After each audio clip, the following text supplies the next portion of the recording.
ನಾವು ನಮ್ಮ ತಾಜಾ ತಿಂಡಿನಲ್ಲಿ ಪಾರ್ಸೆಲ್ ಕಟ್ಟೋದಿಲ್ಲ. ಹ್ಮ್ ನೀವು ಮನೆಯಿಂದ ಡಬ್ಬಿ ತಂದ್ರೆ ಮಾತ್ರ ಹಾಕ್ಕೊಡ್ತೇವೆ.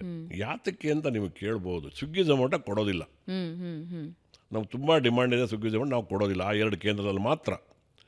ಯಾತಕ್ಕೆ ಅದರಲ್ಲಿ ಗುಣಮಟ್ಟ ಕಾಪಾಡಿಕೊಳ್ಬೇಕು.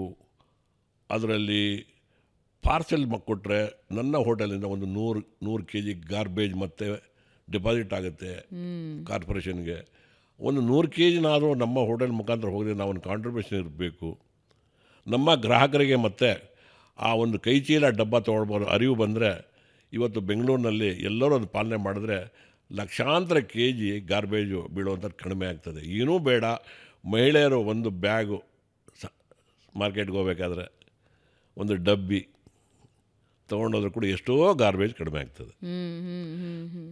ಈ ರೀತಿ ಒಂದು ಅರಿವು ಮತ್ತೊಂದು ಎಕ್ಸ್ಪೀರಿಯನ್ಸನ್ನು ಕೊಡೋದಕ್ಕಾಗಿ ನಾವು ಅದನ್ನು ಮಾಡ್ಕೊಂಡಿದ್ದೇವೆ.